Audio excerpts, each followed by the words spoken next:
ओम नमः श्री ज्योतिराजाय विवेकानंद शूरये सच्चित् सुख स्वरूपाय स्वामिने तापहारिणे।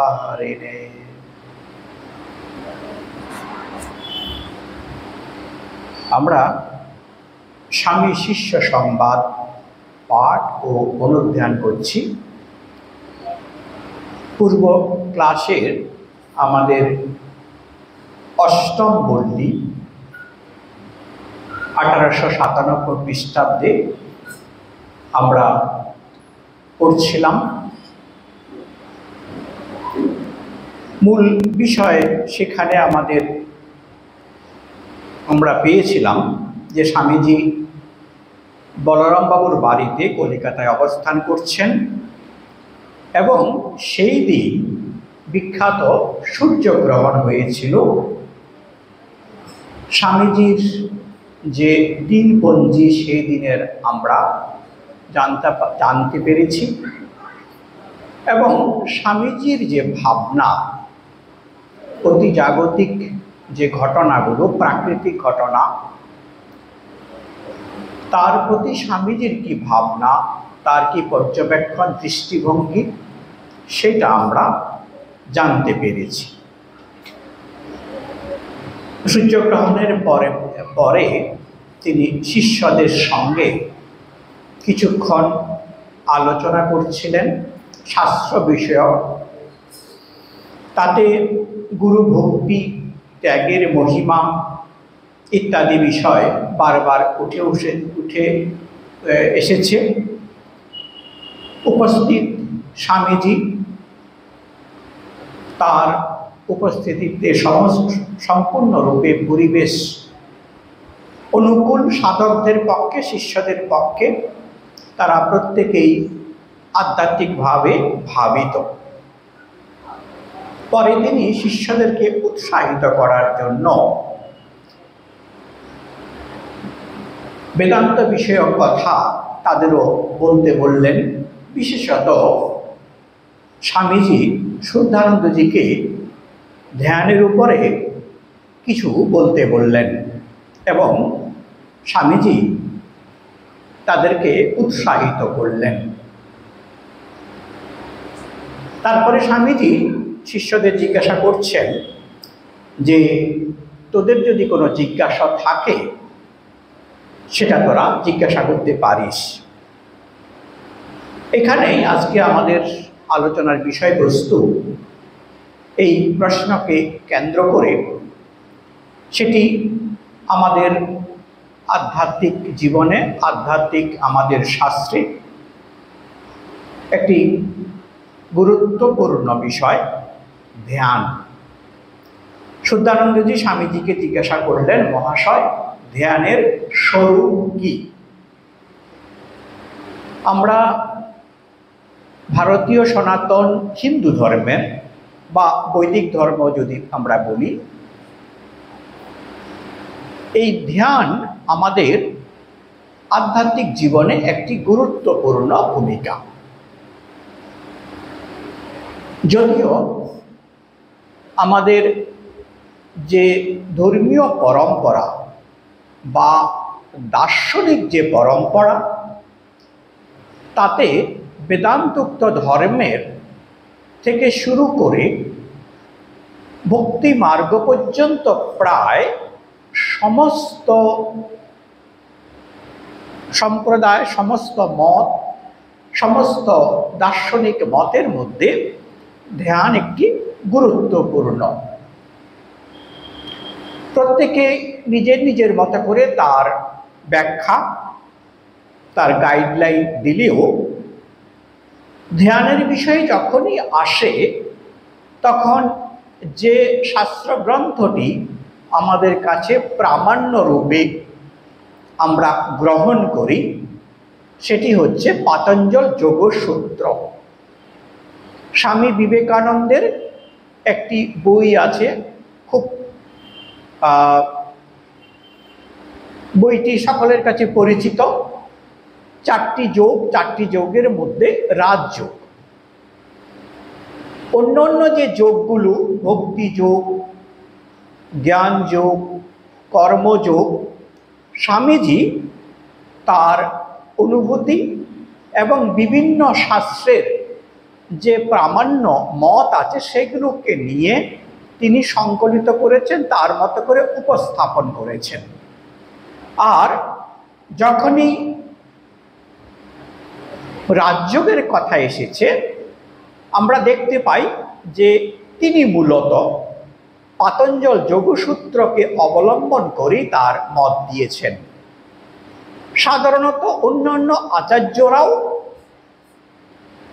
বা গুরুরাও এটাই করে গেছেন। তো সেই দিক থেকে পাতঞ্জল যোগসূত্র আমাদের জন্য একমাত্র প্রামাণ্য গ্রন্থ বা প্রধান প্রামাণ্য গ্রন্থ। যদিও এই বিষয়টি যোগ, আর যোগ মানে ঈশ্বরের সঙ্গে, স্বরূপের সঙ্গে যুক্ত হওয়ার সহজ মানে যোগ। এই যোগের মধ্যে আমাদের কাছে, সাধারণ মানুষদের কাছেও এখন পরিচিত অষ্টাঙ্গ যোগ মার্গ বলে। এই অষ্টাঙ্গ যোগের মধ্যে একটি অঙ্গ হচ্ছে ধ্যান। কিন্তু আমরা পুঙ্খানুপুঙ্খানুভাবে যোগসূত্র যদি অবলম্বন নাও করি, আমরা যে সম্প্রদায়ের হই না কেন, আমাদের মধ্যে যম, নিয়ম, প্রাণায়াম, ধ্যান, ধারণা, সমাধি এই অংশগুলো প্রায় অঙ্গাঙ্গিভাবে আমাদের কাছে আসে। কখনো বা একই নামে, কখনো বা হয়তো আলাদা নামে, কখনো বা 8টি অঙ্গই পুঙ্খানুপুঙ্খানু অবলম্বন করা হয়, কখনো বা অ্যামেলগেমেট হয়ে যায়, একটির সঙ্গে আরেকটি যুক্ত হয়। এর মধ্যে একটি অংশ আমরা ধ্যান, এইটা কিন্তু প্রায় সব জায়গাতেই তার উপস্থিতি আমরা দেখতে পাই। তো সুতরাং স্বাভাবিকভাবেই এই ধ্যান নিয়ে আমাদের কৌতূহলের অন্ত নেই, চর্চার অন্ত নেই। বারবার এইটাকে নিয়ে আমরা আলোচনা চর্চা করেছি, আমাদের আচার্য অবতার গুরুরা সেটা করে গেছেন। তো আমরা এবার স্বামীজির কথা অনুসারে চেষ্টা করব ধ্যানের স্বরূপ কি বোঝার জন্য। তবে তার প্রথমে ঢোকার আগে আমরা একটি বিধিকরণ, সতর্কীকরণ করতে পারি যে আমাদের অবতার এবং গুরুরা কিন্তু বারবার এই সম্বন্ধে সতর্ক করেন যে এই ধ্যান যদি আমরা জানতে চাই, বুঝতে চাই, তার প্রয়োজনে দীক্ষা প্রয়োজন, মানে কোনো গুরুকরণ প্রয়োজন। গুরুর নির্দেশ অনুসারে যাতে আমরা সেটাকে করি, তার জন্য বারবার সাবধানবারে উচ্চারণ করা হয়। বই করে বা নিজে নিজে কখনোই ধ্যান শিক্ষা করা উচিত নয়। কিন্তু তার যে দার্শনিক রূপ, তার যে স্বরূপ, যেটাকে আমরা বলি আন্ডারস্ট্যান্ডিং, ইন্টেলেকচুয়াল আন্ডারস্ট্যান্ডিং, সেটা আমরা চেষ্টা করতেই পারি। এবং সবচেয়ে আনন্দের বিষয়, আমাদের ঠাকুর এবং স্বামীজির যে সাহিত্য, রামকৃষ্ণ বিবেকানন্দ বেদান্ত সাহিত্যের মধ্যে শ্রীরামকৃষ্ণেরও আমরা কথামৃতে এই বিষয়ে নির্দেশিকা পাই, আর বিস্তারিতভাবে আমরা স্বামীজির পাই। স্বামীজির আজকের যে বর্ণনাটি আমরা আছে, এটা খুব সংক্ষেপে বর্ণনা, স্বামী শিশু সংবাদের 8ম মল্লির শেষ অংশ। তো এর মধ্যে যেহেতু খুব হিন্টস দিয়ে গেছেন, আজকে আমরা চেষ্টা করব স্বামীজির মূল রাজযোগের খানিকটা অংশ আজকে আমরা আলোচনা এবং পাঠ করতে। শুদ্ধানন্দ জিজ্ঞাসা করছেন, আমরা মূল বইয়ে আসছি, যে মহাশয় ধ্যানের স্বরূপ কি? স্বামীজি বলছেন, কোনো বিষয়ে মনের একেন্দ্রীকরণের নাম ধ্যান। এক বিষয়ে একাগ্র করতে পারলে সেই মন যে কোনো বিষয়ে হোক না কেন একাগ্র করতে পারা যায়। খুব সহজ সরল স্টেটমেন্ট, যে কোনো একটি বিষয়ে মনকে একীভূত করার নাম ধ্যান। এবং স্বামীজি বলছেন যে কোনো একটা বিষয়ে যদি আমরা একাগ্র হতে পারি, সম্ভাবনা অনেক বেশি যে আমরা চাইলে অন্যান্য বিষয়েও আমরা মন একাগ্র করতে পারবো।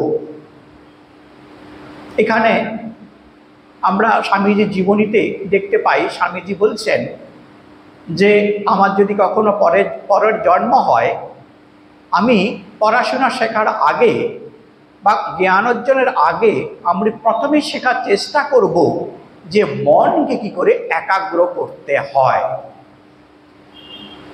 ধ্যান আর মন একাগ্র করার মধ্যে একটু পার্থক্য আছে। একাগ্রীকরণটা যখন আমাদের অভ্যাসে পরিণত হয় তখন আমরা তাকে ধ্যান বলতে পারি, এবং এই ধ্যান যখন আমাদের খুব ঘনীভূত হয় এবং আমাদের যে অন্যান্য বিষয়গুলো সম্বন্ধে সচেতনতা যখন নাশ হয় তখন আমরা তাকে বলি সমাধি, এবং যেটা আমাদের লক্ষ্য ধ্যানের, এবং শাস্ত্রে সেটাকে বৃত্তিনাশ বা মনোনাশের কথা বলছেন। এবার আমরা গভীরে ঢুকবো, আমরা স্বামীজির রাজযোগের কিছুটা অংশ করার চেষ্টা করব। তার আগে স্বামীজির এই অংশটাকে আমরা অনুধ্যান করার চেষ্টা করছি। শিষ্য শাস্ত্রে যে বিষয় ও নির্বিষয় ভেদে দ্বিবিধ ভাবের ধ্যান দৃষ্ট হয়, উহার অর্থ কি এবং উহার মধ্যে কোনটি বড়? স্বামীজি প্রথম কোনো একটি বিষয় নিয়ে ধ্যান অভ্যাস করতে হয়। এক সময় আমি একটি কালো বিন্দুতে মনোসংযোগ করতাম। ওই সময়ের শেষে আর বিন্দুটাকে দেখতে পেতুম না বা সামনে যে রয়েছে তা বুঝতে পারতুম না। মন নিরোধ হয়ে যেত, কোনো বৃত্তির তরঙ্গ উঠত না, যেন নিবাত সাগর। ওই অবস্থায় অতীন্দ্রিয় সত্যের ছায়া কিছু কিছু দেখতে পেতুম। তাই মনে হয় যে কোনো সামান্য বিষয় ধরে ধ্যান অভ্যাস করলেও মন একাগ্র বা ধ্যানস্থ হয়। তবে যাতে যার মন বসে সেটা ধরে ধ্যান অভ্যাস করলে মন শীঘ্র স্থির হয়ে যায়। তাই এই দেশে এত দেবদেবীর মূর্তি পূজা। এই দেবদেবীর পূজা থেকে আবার কেমন আর্ট ডেভেলপ করেছিল, শিল্পের উন্নতি। যাক, এখন সে কথা। এখন কথা হচ্ছে ধ্যানের বহিরাবলম্বন সকলের সমান বা এক হতে পারে না। যিনি যেই বিষয় ধরে ধ্যানসিদ্ধ হয়ে গেছেন তিনি সেই বহিরাবলম্বেরই কীর্তন ও প্রচার করে গেছেন। তারপর কালে তাতে মন স্থির করতে হবে ওই কথা ভুলে যাওয়ায় সেই বহিরাবলম্বনটাকেই বড় হয়ে দাঁড়িয়েছে। উপায়টা নিয়েই লোকে ব্যস্ত হয়ে পড়েছে, উদ্দেশ্যটার দিকে লক্ষ্য কমে গেছে। উদ্দেশ্য হচ্ছে মনকে বৃত্তিশূন্য করা। তা কিন্তু কোনো বিষয়ে তন্ময় না হলে হবার জো নাই। স্বামীজির একটি বিষয় নিয়ে ধ্যান করতে বলছেন। তার নিজের ব্যক্তি জীবনের অভিজ্ঞতার কথা বলছেন যে তিনি একটি কালো বিন্দুতে মন স্থির করতেন। তার অভিজ্ঞতা, ধ্যান করতে করতে ক্রমে সেই কালো বিন্দুটি চলে যেত বা তার উপস্থিতি তিনি বুঝতে পারতেন না, এবং তার মনে আর বৃত্তির কোনো তরঙ্গ উঠত না। উদাহরণ দিয়ে বলছেন, যেমন সমুদ্রে যদি কোনো তরঙ্গ বা বাতাস না থাকে, সমুদ্র যদি স্থির থাকে কোনো হ্রদের বা যেমন হয়, ঠিক সেই রকম ওই অবস্থায় অতীন্দ্রিয় সত্যের ছায়া কিছু কিছু দেখতে পেতুম। এই অংশটা একেবারে সাবজেক্টিভ, তার ব্যক্তিগত অনুভূতি। আমরা যারা স্বামীজির জীবনী অধ্যয়ন করেছি আমরা জানি বাল্যকাল থেকেই তিনি ধ্যান সিদ্ধ ছিলেন, তার বহুবিধ অনুভূতির কথা আমরা জানতে পারি।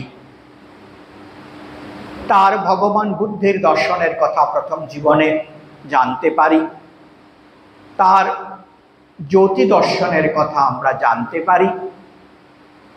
তো তিনি অবতার পুরুষের সঙ্গী, অবতারের সঙ্গে তিনি এসেছেন। তো তার জন্য খুব সহজ হতে পারে আমরা যারা সাধারণ মানুষ আছি, আমরা যদি নিজের সঙ্গে অতি দ্রুত বা সত্বর এগুলোকে মিলাতে যাই, বা আমরা যারা চেষ্টা করেছি আমরা জানি যে ফলাফল অন্যরকম হয়। আমরা সাধারণত বলি বা বলতে শোনা যায় যে বসি মন স্থির হয় না, বা কেউ যখন ধ্যান অভ্যাস আমরা করি বা করেছেন, অনেকেরই মুখে আমরা শুনতে পাই যে ধ্যান করছিলাম, প্রথম কিছুদিন ভালো লাগছিল, তারপর থেকে যখনই বসছি মানে অন্য স্বাভাবিক অবস্থায়ও যে চিন্তাগুলো আসে না সেগুলোই সব ধ্যানের সময় আসে। এবং হয়তো যে চিন্তাগুলো যে আমার হতে পারে সেটা সম্বন্ধে আমি সচেতন নই, বা এগুলো যে আমার চিন্তা সেটাও আমি জানতে পারিনি, ওই ধ্যান করার সময় বুঝতে পারলাম যে এগুলো আমার চিন্তা। এই ধরনের খুব স্বাভাবিক অনুভূতি, এবং সেটা বেশিরভাগ সাধারণ আমরা যারা মানুষ আছি আমাদের জন্য সেটাই স্বাভাবিক। তার কারণ আমাদের গুরুদের মুখে, প্রাচীনদের মুখে আমরা জানতে পারি, বা শাস্ত্রেও ব্যাখ্যা আছে যে প্রাথমিক অবস্থায় আমরা যখন শুরু করি আমাদের মন একাগ্র হয় না, কারণ আমাদের মধ্যে যে বহুবিধ ধ্যানের বা যেটাকে বলি থট প্রসেস, চিন্তা তরঙ্গ আছে, সেগুলো বারবার উঠতে থাকে। তার কারণ হচ্ছে যখনই আমরা কোনো বিষয়কে একাগ্র করছি অন্য অন্য বিষয়গুলো আসছে। এটা কিছুটা উদাহরণ দেওয়ার জন্য কখনো বলা হয় যে কোনো স্থানে যদি বায়ু শূন্য হয় সেই স্থানটিতে চারপাশ থেকে বাতাস দ্রুত সেই জায়গাটাকে গিয়ে পূর্ণ করার চেষ্টা করে। ঠিক একই রকমভাবে আমাদের মনটা যখন অবলম্বন শূন্য করার আমরা চেষ্টা করছি, মনের অবচেতন মনের যে চিন্তা আছে যেগুলো আমরাই সঞ্চয় করেছি আমাদের কর্মের দ্বারা, সেইগুলো এসে আমাদেরকে অস্তিত্ব জানান দেয়। এবং আমাদের গুরুরা বলেন তাতেও কিন্তু আমাদের অভ্যাস ছাড়তে নেই, ক্রমাগত সেই অভ্যাস করে যেতে হবে। এই অধ্যায়ের শেষে আমরা স্বামীজির আরেকটি চিরন্তন সত্য তিনি বলেছেন, তবে এই ধ্যানে যদি আমরা সিদ্ধ হতে চাই বা ধ্যানে যদি আমরা সাকসেস হতে চাই, কিছুটা অংশ হলেও আমাদের সংযমের জীবনযাপন প্রয়োজন। এই সংযমের জীবনযাপন যখন উঠে তখন প্রশ্ন উঠে সংযম কি? তখন সেখানে আবার আমাদের পাতঞ্জল যোগসূত্রের যম নিয়ম প্রাণায়ামের কথা উঠবে। তবে এক কথায় স্বামীজি খুব সুন্দরভাবে বলেছেন, ঠাকুরও বলেছেন যে ত্যাগের কথা। এই ত্যাগ যতক্ষণ না আমাদের মধ্যে আসছে ততক্ষণ পর্যন্ত কোনো একটি বিষয়ে মন একাগ্র করা আমাদের পক্ষে কঠিন। এই ত্যাগ মানে শুধুমাত্র যে জাগতিক বিষয় ত্যাগ নয়, মনের মধ্যে যে ক্ষুদ্র ক্ষুদ্র আসক্তিগুলো থাকে সেটাকেও ত্যাগের কথা বলা হচ্ছে। এই ধ্যানের যখন কথা উঠছে তখন স্বামীজিরই রাজযোগে এক জায়গায় আছে যে এই ধ্যান কিন্তু শুধুমাত্র যারা আধ্যাত্মিক সাধক তাদের জন্য উপকারী তা নয়। আমাদের জগতে আমরা যে যে প্রফেশনে থাকি না কেন, ছাত্র হোক বা যে কোনো জীবিকারই মানুষ হই না কেন, আমরা আমাদের সংসার জীবনে যে অবস্থাতেই থাকি না কেন, আমরা যদি সুষ্ঠুভাবে আমাদের জীবনকে পরিচালিত করতে চাই, একাগ্রতা খুবই গুরুত্বপূর্ণ। সেটা আমরা বুঝতে পারি, এটুকুনি খুব স্বাভাবিক যে যখন আমরা যে কোনো কাজই করি, আমরা যদি সেই সময়ে শুধুমাত্র সেই বিষয়টাকে নিয়ে ডিল করতে পারি, তাহলে তার গুণগত মান অনেক বেড়ে যায় এবং আমরা সেই বিষয়টাতে সফল হই। উদাহরণ, ব্যক্তি জীবনে আমরা যখন কোথাও গিয়ে রাস্তা দিয়ে চলছি, সেই সময় আমরা যদি অন্য চিন্তা করি, আমাদের অ্যাক্সিডেন্ট হওয়ার ভয় থাকে। এটা আমরা খুব সহজেই এটা আমরা বুঝতে পারি। তাহলে আমাদের প্রত্যেকের জীবনে যে একটি ব্যক্তিত্ব তৈরি হয়েছে, যাকে আমরা বলি আমি, আমার কল্পনায় আমার যে স্বরূপ বাহ্যত এবং অন্তর্গত দুটোকে মিলে আমাদের যে একটি ব্যক্তিত্ব তৈরি হয়েছে, আমাদের অভিজ্ঞতা, আমাদের সফলতা এবং বিফলতার যে কালেকটিভ মিশ্রণ আমরা, সেটার মূল কিন্তু চালিকা শক্তি এই একাগ্রতা। যে একাগ্রতা ধ্যানের প্রথম শর্ত। আমরা যে যত বেশি একাগ্র হতে পারি আমরা তাই, আমি বলছি না যে একাগ্র হতে পারি আমরা তত বেশি সফল, এই কথাটি আমি বলছি না। কারণ সফলতা বিফলতার কথাটি বা ধারণাটি একেবারে আপেক্ষিক। তো এখানে আমরা বলতে পারি আমাদের যে একটি ব্যক্তিত্ব তৈরি হচ্ছে, আমাদের যে একটি পার্সোনালিটি সহজে যদি বলা হয়, আমরা সেটা কিন্তু আমাদের এই একাগ্রতা থেকেই তৈরি হচ্ছে। আমরা প্রতিদিন প্রতিনিয়ত নিজেদেরকে এই অভিজ্ঞতার মধ্যে দিয়ে আমরা যাচ্ছি। নিজেদের কর্মক্ষেত্রে হোক, সন্তানদের পড়াশোনার ক্ষেত্রেই হোক, একটি কমপ্লেন, ওর না ঠিক মনটা দিয়ে পড়ছে না, খুব চঞ্চল। আর নিজের ক্ষেত্রে আমার না খুব একটা রেস্টলেসনেস কাজ করে। এটা আমাদের একেবারে প্রতিদিন প্রতিনিয়ত মানুষের একটা সমস্যা, প্রত্যেকে আমরা তার মধ্যে দিয়ে যাই। এর মধ্যে আজকে সারা পৃথিবীতে কিন্তু সেই কারণে এই ধ্যান শিক্ষার উপরে এত গুরুত্ব এবং ধ্যান শিক্ষাটা এত বেশি পপুলার হয়েছে। তো এখানে আমরা খুব সহজে সেইটাকে অর্জন করতে চাই। তাতেই বোঝা যায় যে রাস্তার মোড়ে মোড়ে ধ্যান শিক্ষার কেন্দ্র, বা আমাদের দেশে একটু সংযত হয়ে সেটাকে যোগ শিক্ষার কেন্দ্র বললেও আরবান সোসাইটিতে, বিশেষত বিদেশে কিন্তু এটা স্বামীজির আসার পর থেকেই এটা খুব পপুলার হয়েছে। এবং পাশ্চাত্যবাসীর কাছে এই যোগ ধ্যানের প্রথম পরিচিতি যদি কেউ করে থাকেন ভারতীয় সাধকদের সন্তদের কাছ থেকে, সেটা স্বামীজির নাম প্রথমে।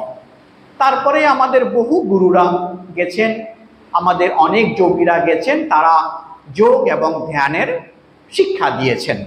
তো আমরা যেটাতে আসতে চাইছি আজকের এই ক্লাসের জন্য, যেটা গুরুত্বপূর্ণ, আমরা প্রতিদিন চেষ্টা করছি, এটা আমাদের একটি গুরুত্বপূর্ণ জায়গা। আমরা কথামৃত করছি, পূজা করছি, ধ্যান করছি, আমরা একটা সৎ জীবনযাপন করে আমরা একটা ভক্তের জীবনযাপন, সাধকের জীবনযাপন করার চেষ্টা করছি।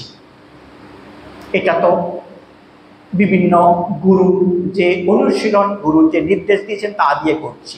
কিন্তু তার প্রত্যেকটির মধ্যে এই একাগ্রতার শক্তি আমাদের কাজ করছে। এই একাগ্রতার শক্তি বাড়াবার জন্য সহজ রাস্তা কি বলেছেন? খুব সহজ সরল রাস্তা, অভ্যাস। এবার প্রশ্ন উঠছে, অভ্যাস কিভাবে করব? গুরু নির্দিষ্ট পথে, প্রথম কথা। দ্বিতীয় কথা, যারা আমরা গুরু নির্দিষ্ট পথে সাধন ভজন করছি না বা আংশিক ফলো করছি, পুরো ফলো করতে পারছি না, তারা কিভাবে আমরা এটাকে আলোচনা করছি। আমাদের বর্তমান সমাজের যে মূল যে অংশটুকু সমাজের মধ্যে আছে, আমরা তাদের কথাই প্রথম অ্যাড্রেস করছি। সেখানে বেশিরভাগ মানুষজনই বিভিন্ন অবলম্বনকে নিয়ে আমরা থাকছি। তার একটি উদাহরণ হচ্ছে, আমাদের মন কোনো একটা বিষয়ে একটি অবলম্বন নিয়ে থাকতে চায় না, তার ভালো লাগে না। তার প্রমাণ কি? প্রমাণ, আমরা সাবজেক্ট চেঞ্জ করি, এটা তো একটু ভদ্রভাবে বলা হয়ে গেল। যদি খুব ক্রুডভাবে বলি, টিভির চ্যানেলগুলো চেঞ্জ করছি। আরেকটু যদি ক্রুডভাবে বলা হয়ে যাবে যে মোবাইলেও কোনো একটা বিষয়ে আমরা বেশিক্ষণ থাকছি না। সেই জন্য কন্টেন্ট তৈরি যে হচ্ছে, তার মধ্যেও লঙ্গার কন্টেন্ট, মানে বেশি সময় ধরে কন্টেন্ট আর তৈরি হচ্ছে না। এখন কি হচ্ছে? রিল তৈরি হচ্ছে, শর্ট ভিডিও তৈরি হচ্ছে। তার সময় কতক্ষণ? 1 মিনিট বা 30 সেকেন্ড। মানে আপনার 30 সেকেন্ড হচ্ছে ধৈর্য বা একাগ্রতার শক্তি। এটা হচ্ছে একটা সাধারণ কথা বলছি, জেনারেলাইজ কোনোটাই ঠিক নাই। আমরা মোটামুটি আমরা যে অবস্থার মধ্যে দিয়ে যাচ্ছি, বাস্তবে আমাদের যদি যে সমস্যাটা আছে সেটাকে যদি আমরা অ্যাড্রেস করতে না পারি, আমরা বুঝতেই পারবো না সমস্যাটা কোথায় এবং তার প্রতিকারই বাকি। আমরা মোটামুটি ছাত্র থেকে শুরু করে 80 বছরের বৃদ্ধ পর্যন্ত কেউ বলতে পারবো না যে এর থেকে আমরা দূরে আছি বা এর থেকে আমরা বাইরে আছি। তাহলে এটি একটি কিন্তু আমাদের বড় সংকট। কেন বড় সংকট? ব্যস্ত আছি, আনন্দে আছি, ভালো লাগছে। হ্যাঁ, নিঃসন্দেহে ওই সময়টুকু আমাদের ভালো লাগছে, কারণ মনের স্বভাব বিভিন্ন বিষয়কে নিয়ে থাকা। যদি বলা হয়, প্রশ্ন করা হয় যে কেন এরকম মনের স্বভাবটা হয়, তখন আমাদের এই মানবের যা জীবের সৃষ্টির প্রাকলগ্নটা আমাদের বলতে হয়। সেখানে যদি খুব সহজভাবে, এর আগেও আমরা বলেছি, এটাকে ছুঁয়ে যাওয়ার চেষ্টা করা হয় যে আমাদের শাস্ত্রে উপনিষদে বলছে যে কেন সৃষ্টি হলো। ব্রহ্ম এক, তার নির্বিকার, তিনি নিরাকার নির্গুণ ছিলেন। হঠাৎ তিনি সাকার সগুণ রূপে বিভিন্ন ম্যানিফেস্টেশনে কেন হলো? তার ইচ্ছা হলো। এই হচ্ছে আমাদের শাস্ত্রে এক অহম বহু শ্যাম। এক আমি ছিলাম, আমার ইচ্ছা হয়েছে আমি বহু হব, বহু হয়ে লীলা করব। যেভাবে ছোট ছোট শিশুরা একসঙ্গে সিদ্ধান্ত নেয়, চলো আমরা লুকোচুরি খেলবো। এই তো ছিল, বেশ ছিল। এখন তারা নিজেরাই লুকাবে, আবার তারা নিজেরাই নিজেদের খুঁজে পাবে এবং সেটা করেই তারা আনন্দ পাচ্ছে। এটা যেন একটি খেলা, আনন্দ। আমাদের যারা খুব সিরিয়াসলি জানার চেষ্টা করে, আমাদের শাস্ত্র পুরাণ আদির মধ্যে উপনিষদের এই জায়গাটা কিন্তু সবচেয়ে বেশি আমাদের কাছে অ্যাপিলিং বলে মনে হয়। সেটা হচ্ছে আমি এক, বহু হয়ে আনন্দ করব। আর ভক্তের কাছে ঈশ্বর সর্বভূতে লীলা করছেন, তার লীলা বিলাস। এই লীলা বিলাসের মধ্যে আমরা যদি এই সুখ এবং দুঃখ দুটোই আসছে, দুটোই কিন্তু আপেক্ষিক, দুটোই টেম্পোরারি, এটা ভেবে আমরা যদি নিতে পারি, তাতে আমাদের আর কোনো অসুবিধা হয় না। আমরা যদি বুঝে নিতে পারি বা বাবা ওই রামের ইচ্ছায় দুঃখটা এসেছে, রামের ইচ্ছায় আমি ভালো হয়ে গেলাম, ঠাকুরের সে কথামৃতের গল্প যে রামের ইচ্ছা আমি বসেছিলাম, সন্ধ্যাবেলা সে তাঁতির গল্প, রামের ইচ্ছা একজন ডাকাত এলো, রামের ইচ্ছা তারা আমাকে ধরে নিয়ে গেল, মাঝে পুলিশের কাছে ধরা পড়ে গেলাম, তারা আমাকে কোর্টে দিল, এই জজ সাহেব আমি রামের ইচ্ছায় আপনার সামনে। তারপর আবার জজ সাহেব দেখলো যে এই লোকটি নির্দোষ, রামের ইচ্ছায় তাকে ছেড়ে দিল, তিনি আবার এসে নিশ্চিন্ত মনে দাওয়াতে এসে বসেছেন। তো আমরা যদি নিজেরা সেটাকে ভেবে নিতে পারি, বুঝতে পারি, তাহলে আর কোনো সমস্যা নেই। কিন্তু সমস্যাটা হয়, আমাদের প্রশ্ন থাকছি যে আমার সঙ্গে কেন এটা হলো, তখনই সমস্যা শুরু হচ্ছে যে এই দুঃখটা আমার সঙ্গে কেন হলো। তার কারণ ওই লীলার মধ্যে আমি অনেকগুলো রোল প্লে করে নিজেকে তৈরি করেছি আমি এখন যে অবস্থায় আছি। সুতরাং আমি যদি অতি চঞ্চলও হয়ে যাই, সেটাও একটা লীলাবিলাসের কারণ, এবং অতি চঞ্চলতার কারণে যদি আমার ব্যক্তি জীবনে কোনো সুবিধা অসুবিধা আসে, সেটাও তার লীলার অঙ্গ। কিন্তু আমরা যারা স্বরূপত নিজেকে জানি না, আমরা নিজেদেরকে জীব ভাবি, ব্যক্তি আমি ভাবি, তখন আমরা দুঃখে আর্তনাদ করি, ভগবানকে বলি হে প্রভু রক্ষা করো, আমাকে বাঁচাও। তখনই কিন্তু আমরা আসি গুরুকরণে, আমরা আসি আধ্যাত্মিক জীবনে, যে এর থেকে রক্ষা পাওয়ার উপায় কি। তখন আমাদের শাস্ত্র, আমাদের অবতার, আমাদের গুরুরা বলেন যে এইভাবে শুরু হয়েছিল, তুমি এইটাকে আবার আন্ডান করো, মানে এর থেকে তুমি যা করেছিলে তার থেকে নিবৃত্ত হও। তখনই আমাদের যোগশাস্ত্রে চিত্তবৃত্তি নিরোধ এই কথাটি আসছে, যে যোগ মানে হচ্ছে চিত্তের বৃত্তি নিরোধ। ঠিক বৃত্তি নিরোধ প্রথমে আপনার যোগ শাস্ত্রে আমরা পাই অথ যোগানুশাসনম, যে এইবার আমরা পাতঞ্জল যোগসূত্রটা, আপনারা যদি রাজযোগের প্রথম সূত্রটা পড়েন, আপনারা দেখতে পাবেন যে প্রথম শুরু হচ্ছে অথ, মানে তারপর। তো প্রশ্ন উঠছে, এই তো মাত্র বইয়ের শুরু হয়েছে, আপনি একটা বই লিখছেন, বইয়ের প্রথমে হচ্ছেন যারা তারপর এই হলো, তো তারপর কি হলো, তার আগে তো আপনি আমাকে বলেননি। আমরা যদি একটা উপন্যাস পড়ি, উপন্যাসের যে কেন্দ্রীয় চরিত্র সে কোথায় কি করেছে আমি জানি না, হঠাৎ করে আপনি বলতে শুরু করেছেন, লেখক বলতে শুরু করেছেন যে তারপর এই হলো। যা বাবা, তারপর এই হলো, তার মানে এই পাতঞ্জল যোগসূত্র পড়ার আগে আরো কিছু জিনিস আছে। তাহলে সেই জিনিসটা কি? সেটা হচ্ছে অধিকারী। সে অধিকারী কোথায় আমরা পাবো? আমাদের অনেকেই আমরা জানেন যে শাস্ত্রের যখনই কোনো একটা বিষয়ে আমরা আলোচনা করছি, তার লক্ষ্য কি, উদ্দেশ্য কি, কি বিষয়ে এটা আলোচনা করছে, যে কোনো একটি সাবজেক্ট আমরা যখন পড়াশোনা করি আমরা এটা জানি।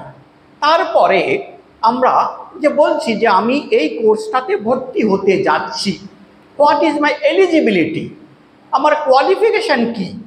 ঠিক একই রকম আমি যখন এই একাগ্রতার কথা বলছি, ধ্যানের কথা বলছি, আমার প্রশ্ন উঠবে যে আমার এলিজিবিলিটি কি, আমার যোগ্যতা কি। তখন সেখানে আমাদের ঋষি বলছেন অথ যোগ অনুশাসন। তারপরে কখন?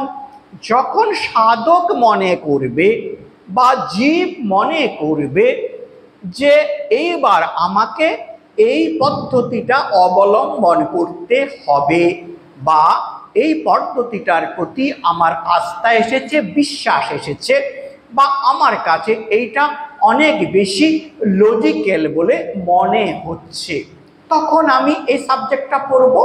আমার কাছে অনেকগুলো কোর্স আছে, অনেকগুলি বিষয়ে আমি এলিজিবল করতে পারি, আমি বা চিন্তা করব যে কোন কোর্সটা নিলে আমার বেশি উপকার হবে, আমি জীবনে বেশি সফল হব।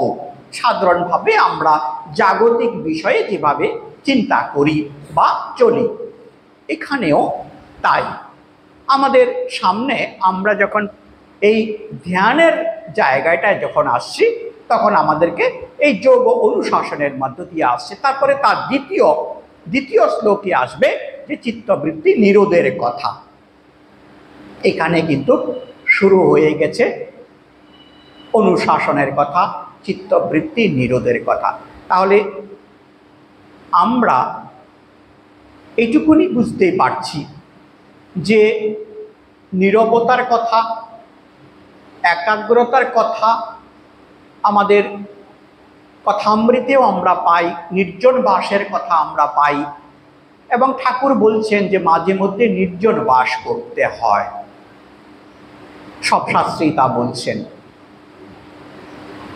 কখনো কখনো হয়তো আমরা করিও, কিন্তু সেটা ততখানি হয় না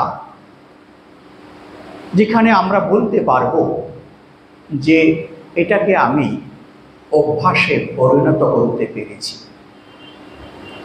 আজকে আমি যেই প্রফেশনেরই মানুষ হই না কেন, যে জীবিকারই বা যে পেশারই হই না কেন, আমরা যদি এই অভ্যাসটা করি, আমাদের ব্যক্তি জীবন উন্নত হতে বাধ্য। এবং সমাজের মধ্যে যে কন্ট্রিবিউশন আমরা করছি থট প্রসেস যারা এবং শারীরিক মানসিকভাবে, তখন পুরো কালেকটিভভাবে আমাদের সমাজও কিন্তু আরও উন্নত হবে। তখন আমরা যখন কমপ্লেন করছি যে আগের মতো উন্নত জিনিস তৈরি হচ্ছে না, উন্নত জিনিস মানে হচ্ছে আমরা বলতে পারি বই লেখা হচ্ছে না, বা আমরা বলতে পারি এখনকার দিনের ভিডিও তৈরি হচ্ছে না, বা বলতে পারি গান তৈরি হচ্ছে না, বা বলতে পারি সিনেমা তৈরি হচ্ছে না। আমরা সাধারণত বলি কখনো কখনো, এটা একটা আপেক্ষিক কথাবার্তা। কোন সময়ে ভালো হচ্ছে, কোন সময়ে মন্দ হচ্ছে বলা যায়। তবে এইটা আমরা কখনো কখনো আক্ষেপ করি যে আমাদের সময়ে এটা ছিল। এটা হয়তো সত্যি, এটা তো অস্বীকার করার কোনো উপায় নেই যে আমরা যেটাকে বাংলার নবজাগরণের যুগ বলি, যে সময়টা আকাশে অনেকগুলো নক্ষত্র, শ্রীরামকৃষ্ণ থেকে শুরু করে বিবেকানন্দ আছেন, সাহিত্যের জগতে রবীন্দ্রনাথ আছেন, এবং ওই সময়টা যে স্প্যানটার মধ্যে নজরুল, শরৎ, বঙ্কিম থেকে শুরু করে কাকে ছেড়ে কাকে নাম বলা যায়, তো তাতে বোঝা যায় যে সেই সময়ের যে একটা কসমিক যে মাইন্ড, সেইটা হয়তো বর্তমান সময় থেকে উন্নত ছিল, বা সেই পরিবেশটা হয়তো সেই রকম ছিল, এবং মানুষের মধ্যে যে একাগ্রতার শক্তি অনেক বেশি ছিল। একটি বিষয়কে অবলম্বন করে তারা তাদের মনের ভাব ব্যক্ত করতেন, তারা নিজেরাও শান্তি পেতেন, এবং আমাদের পরবর্তী প্রজন্মের জন্যও তারা অনেক বিশেষ পজিটিভ জিনিস রেখে গেছেন, সাহিত্যের ক্ষেত্রে বা শিল্পের ক্ষেত্রেই হোক। এখানে স্বামীজিও কিন্তু একটি কথা বলেছেন যে তাই এদেশে এত দেবদেবীর মূর্তির পূজা, এবং এই দেবদেবীর পূজা থেকে আবার কেমন আর্ট ডেভেলপ করেছে। এটি একটি ছোট্ট কথা, এইটা আসলে একটি ইতিহাস, একটি অধ্যায়। সেটাকে নিয়ে অনেক বই লেখা হয়েছে, অনেক আলোচনা হয়েছে, আরও হবে। তার মানে এখানে ধ্যানের কথা বলা হচ্ছে, একাগ্রতার সঙ্গে সঙ্গে মানুষ তার নিজের স্বরূপকে জানতে পারবে, ধ্যান থেকে সমাধি হবে, এবং সেই সঙ্গে সঙ্গে আমাদের যে সামাজিক জীবন সেটাও অনেক উন্নত হবে। কথা প্রসঙ্গে আমরা এইমাত্র যে বলছিলাম যে আমাদের ব্যক্তি জীবনের যদি এই একাগ্রতা মনসংযমের শক্তিটা যদি বেশি থাকে, তাহলে আমাদের প্রোডাক্টিভিটিটা অনেক বেড়ে যাবে। আমাদের নিজের জীবনের নিজের সঙ্গে নিজের যে কন্ট্রিবিউশন সেটা অনেক বেশি অর্গানাইজ হবে, অনেক বেশি ফোকাস হবে এবং অনেক বেশি আমরা প্রোডাক্টিভ হব। যাই করতে চাইছি না কেন সেটা আমরা সুস্থভাবে করতে পারবো। এই প্রোডাক্টিভিটির কি সংজ্ঞা? কোনো সংজ্ঞা নেই। প্রোডাক্টিভিটি কি হতে পারে?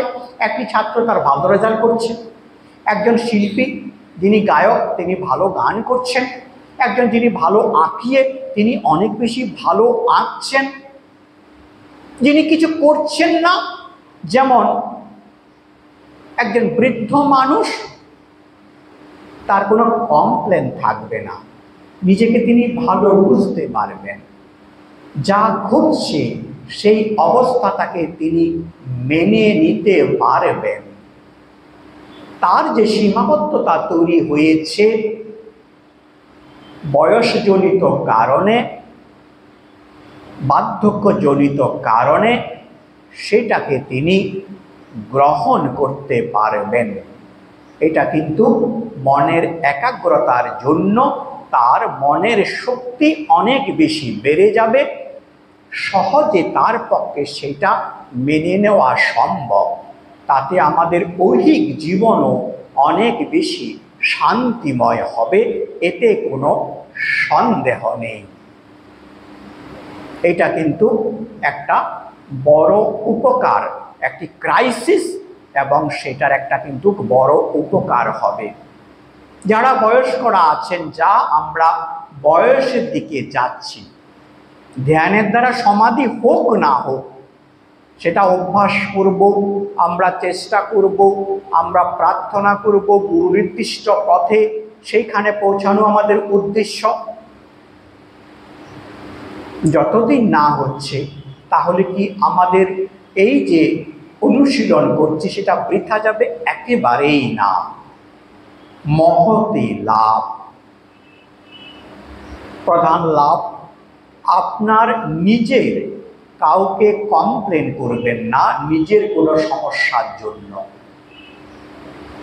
এটি একটি বড় শান্তির জায়গা। আমার দোষ আমার ভালোর জন্য, আমি দায়িত্বশীল, এইটাকে আমরা বুঝতে পারব। তাতে আমাদের পরিবার জীবন শান্তময় হবে, শান্তিময় হবে, সমৃদ্ধশালী হবে।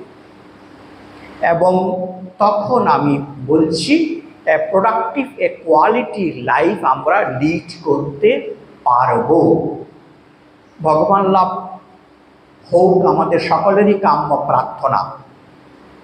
কিন্তু অ্যাটলিস্ট এই মুহূর্তে, এই শরীরে, যেটাকে আমরা বলি যে জীবন মুক্তি, এই ক্ষণে এই মুহূর্তে যদি আমরা কিছুটা আনন্দ পেতে পারি, সেইটা আমাদের হাতে নাতে পাওয়া। এবং যোগ শাস্ত্র এমন একটি শাস্ত্র, সে কখনো ফলটা আপনাকে পরের জন্য রেখে দেয় না। অন্যান্য মার্গগুলো বলতে পারে যে আপনার মৃত্যুর পরে আপনি বৈকুণ্ঠবাসী হবেন, আপনার ইষ্টধামে যাবেন, আপনার গুরু ধামে যাবেন। যোগশাস্ত্র বলবে এই ক্ষণে, এই মুহূর্তে, এই শরীরে আপনি সেই ফল পাবেন যা আপনি করছেন। জ্ঞানযোগ এবং রাজযোগ, এই দুটো একে অপরকে কাঁধে ভর দিয়ে চলে। জ্ঞানযোগ সমস্ত সিদ্ধান্তকে রাজযোগের না নিলেও রাজযোগের যে অবলম্বনগুলো আছে, সাধন পদ্ধতি আছে, সেটা কিন্তু জ্ঞানযোগ স্বীকার করে, রাজযোগ স্বীকার করে নিচ্ছে। তাহলে স্বামীজির এখানে যে একাগ্রতার কথা এবং ধ্যানের কথা বলা হচ্ছে, আধ্যাত্মিক জীবনে, পারমার্থিক জীবনে যেমন আমাদের প্রয়োজন, একই রকমে আমাদের প্রত্যেকের ঐহিক জীবনেও এটা আমাদেরকে উপকার দিচ্ছে, লাভ দিচ্ছে। এবং আমাদের ব্যক্তি জীবনের ক্ষেত্রে আমরা আরো উন্নত হতে পারব। এবার তার পরের প্রশ্ন, শিষ্য এখানে প্রশ্ন করছেন যে মনোবৃত্তি বিষয়কারা হইলে তাহাতে আবার ব্রহ্মের ধারণা কি রূপে হইতে পারে? স্বামীজি, বৃত্তি প্রথমত বিষয়কারা বটে, কিন্তু যখন ওই বিষয়ের জ্ঞান থাকে না তখন শুদ্ধ অস্থি মাত্র বোধ থাকে। যে কোনো বিষয়কে নিয়ে যখন ধ্যান করছি সেটা প্রথমত এই বৃত্তিগুলো বিষয়কে অবলম্বন করে এবং ক্রমে সেই অবলম্বন শূন্য হয়ে সেটাকে বিষয়হীনভাবেও সাধক তখন ধ্যান করতে পারবে। স্বামীজি বলছেন প্রথমত বিষয় করা হবে, কিন্তু যখন ওই বিষয়ের আর জ্ঞান থাকবে না, একাগ্রতার জন্য স্বামীজি নিজের জীবনেরও অভিজ্ঞতা তিনি বলছেন, তখন শুধুমাত্র অস্তি এক্সিস্টেন্স এইটুকুনি শুধু বোধ থাকবে, আর অন্য কোনো বৃত্তি থাকবে না।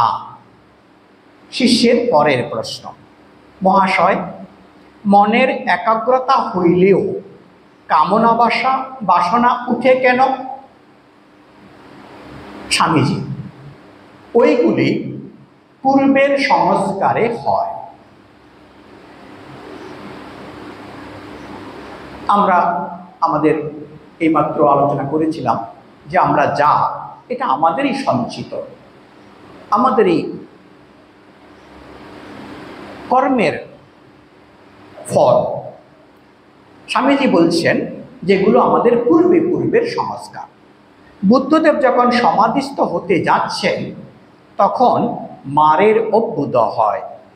মার বলে একটা কিছু বাইরে ছিল না, মনের প্রাক সংস্কারেরই ছায়ারূপে বাহিরে প্রকাশ হয়েছিল।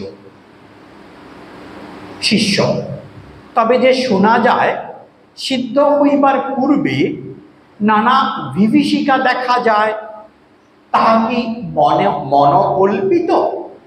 স্বামীজি, তা নয় তো কি?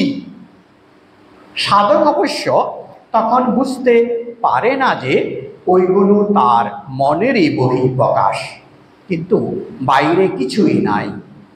এই যে জগৎ দেখছিস এটাও নাই, সকলেই মনের কল্পনা। মন যখন বৃত্তিশূন্য হয় তখন তাতে ব্রহ্ম আভাস দর্শন হয়। ইয়ং ইয়ং লোকং মনসা সম্বিভাতি। তখন সাধকের সেই যা যা ইচ্ছা করবে সেই লোক দর্শন হয়, যা সংকল্প করে তাই তার সিদ্ধ হয়। ওইরূপ সত্য সংকল্প অবস্থা লাভ হলেও যে সমনস্ক থাকতে পারে ও কোনো আকাঙ্ক্ষার দাস হয় না, সেই ব্রহ্ম লাভ করতে পারে। আর ওই অবস্থা লাভ করে যে বিচলিত হয় সে নানা সিদ্ধি লাভ করে পরমার্থ হতে ভ্রষ্ট হয়। এখানে খুব সংক্ষেপে স্বামীজি একজন যোগীর উপলব্ধি কি হয়, কেমন হতে পারে, সেটাকে নিয়ে আমরা বিভিন্ন সাহিত্যে, বইয়ে, শাস্ত্রে যা পড়েছি সেগুলোকে নিয়ে আলোচনা করছেন। এবং সিদ্ধি লাভের প্রাক মুহূর্ত, সিদ্ধি লাভের পরেও সাধকের দুটি অবস্থা থাকতে পারে এবং আকাঙ্ক্ষার দাস তখনও সে হতে পারে সিদ্ধি লাভের পরেও। এবং সেখানে স্বামীজি বলছেন তখন তিনি কি হয়, তার বিবিধ সে সিদ্ধায় তার আসে এবং সেটা থেকে তিনি আসল যে পরমার্থ তা থেকে ভ্রষ্ট হতে পারেন। তাতে তার জাগতিক কিছু ক্ষমতা হয়তো তার বেশি হতে পারে।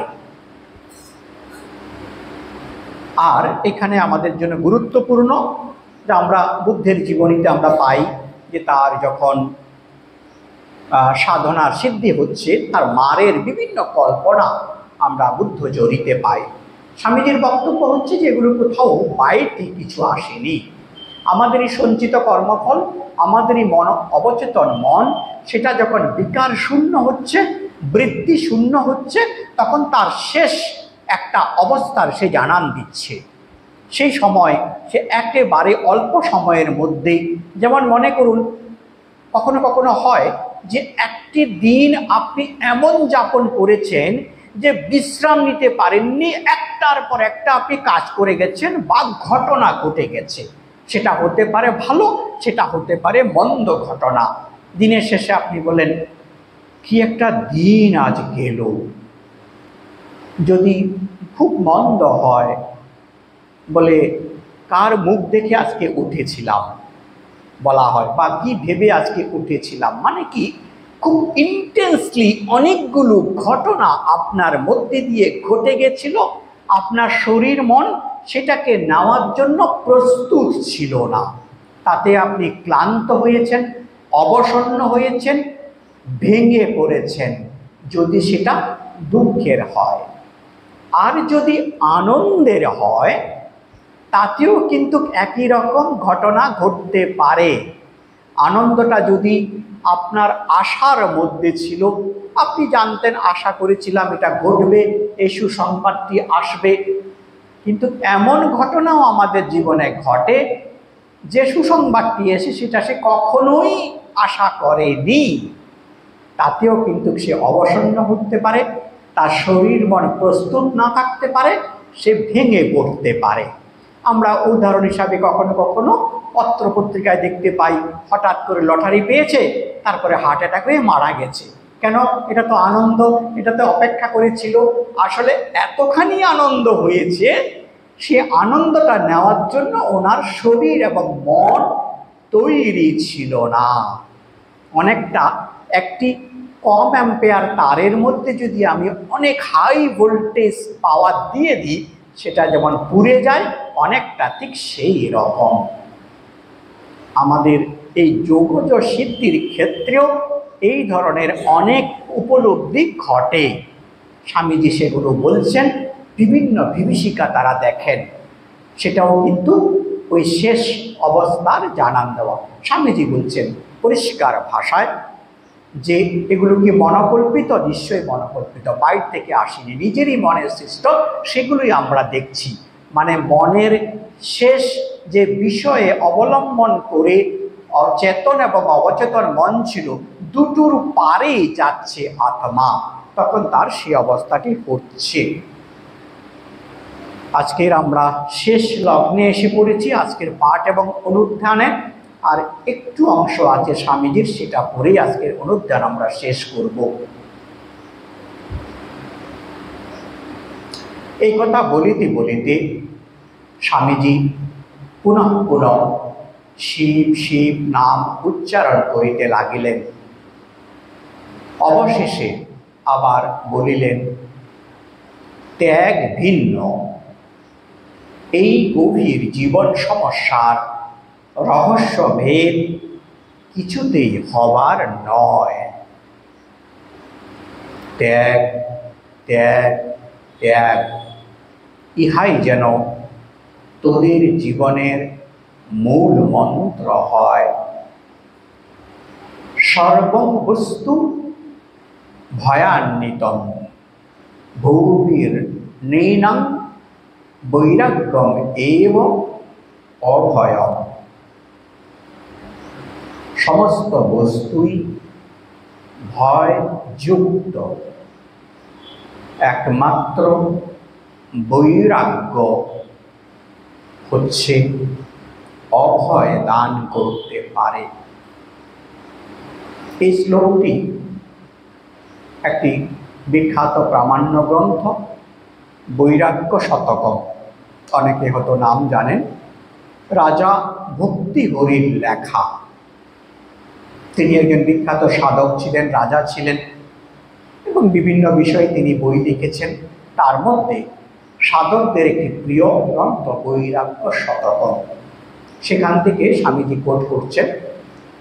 এখানে এর যে অংশটুকু আছে আপনাদেরকে খুব সুন্দর, খুব কাব্যিক আমি চেষ্টা করছি সেটাকে পড়ে শোনাবার, যে সর্ববস্তু ভয়ান্বিতম বৈরাগ্য এবং অভয়ম।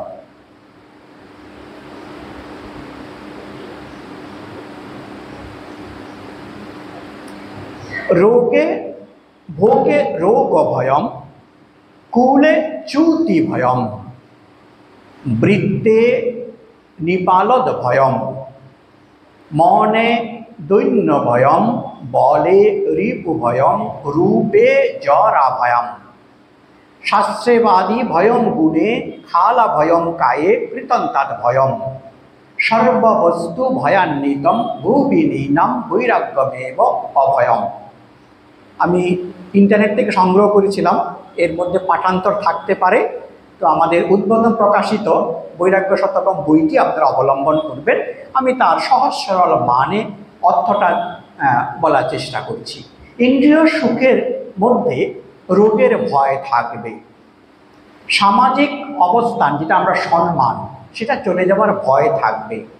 আমাদের যদি অনেক সম্পত্তি থাকে, সবসময় সম্পত্তি চলে যাওয়ার একটা আতঙ্ক ভয় থাকবেই। সম্মানে অপমানের ভয় থাকবে। আমাদের যারা খুব সুন্দর বলে নিজেদের আমরা গর্ব করি, সে সৌন্দর্য নষ্ট হয়ে যাওয়ার ভয় আছে। এবং পুণ্যে নিন্দুকের ভয়, শরীরে মৃত্যুর ভয়।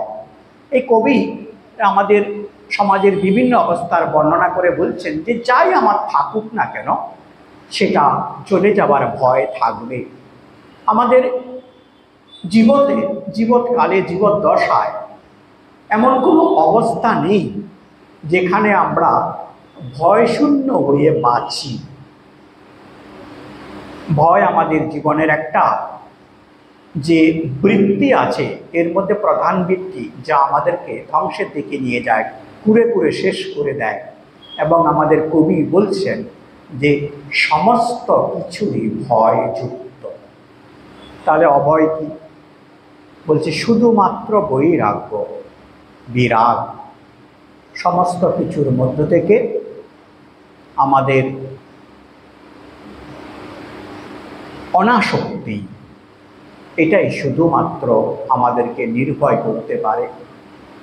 আমাদের সমস্ত শাস্ত্র তাই বলছে, কথামৃতে আমাদের ঠাকুর তাই বলছেন, গীতা মুখেও আমরা ভগবান শ্রীকৃষ্ণের মুখে একই কথা শুনতে পাই।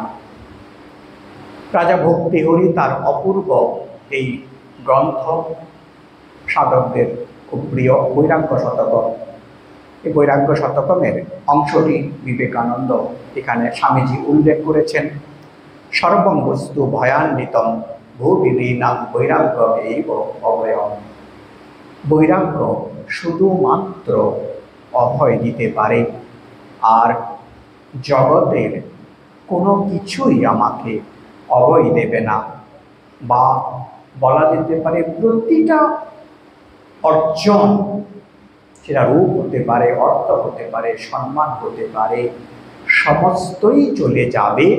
এবং এই চলে যাওয়ার কারণে আমাদের মনে একটা আতঙ্ক তৈরি হয়, এই বুঝি চলে গেল, এই বুঝি শেষ হয়ে গেল। সেটা আমাদেরকে ক্রমাগত একটা ভয়ের মধ্যে রাখে। কখনো কখনো সাধক বাউলদের আমরা গান শুনতে পাই যে বালুর চরে যেন সে সংসার পাতা। এটা নিশ্চিত যে চলে যাবে, কারণ খুব সুন্দর করে বলে যে নদীর দুপারই ভাঙে, কখনো হয়তো এপার ভাঙে, কখনো এপার ভাঙে, এপার ওপার ভাঙে। এবং এটাই যেন নিয়ম, কারণ আমাদের মধ্যে আমরা যা দেখছি বুঝছি সেটাকে স্থিতিশীল বলছে না। এই সংসার অস্থিতিশীল, সেটা কখনোই স্থায়ী নয়, সেটা টেম্পোরারি, চলে যাবে। তো সেজন্য যে জিনিসগুলোকে, টেম্পোরারি জিনিসগুলোকে নিয়ে আমরা থাকছি, সেটা কখনোই আমাদেরকে শান্তি বা নির্ভয় দিতে পারে না, অভয় দিতে পারে না। শাস্ত্র বলছে বৈরাগ্যম এবং অভয়ম, এবং সেটাও একমাত্র আসতে পারে সাধকের প্রচেষ্টা আর গুরু কৃপা যদি হয়। তা আমরা প্রার্থনা করি ঠাকুর মা স্বামীজির কাছে যে তারা আমাদেরকে শক্তি দিক, তারা আমাদেরকে বৈরাগ্যযুক্ত করুন, আমরা যাতে তাদের পথে চলতে পারি। এই বলে আজকে অনুধ্যান আমরা এখানে শেষ করছি। ওম শান্তি শান্তি শান্তি। হরে ওম তৎসৎ। শ্রীরামকৃষ্ণার্পণমস্তু।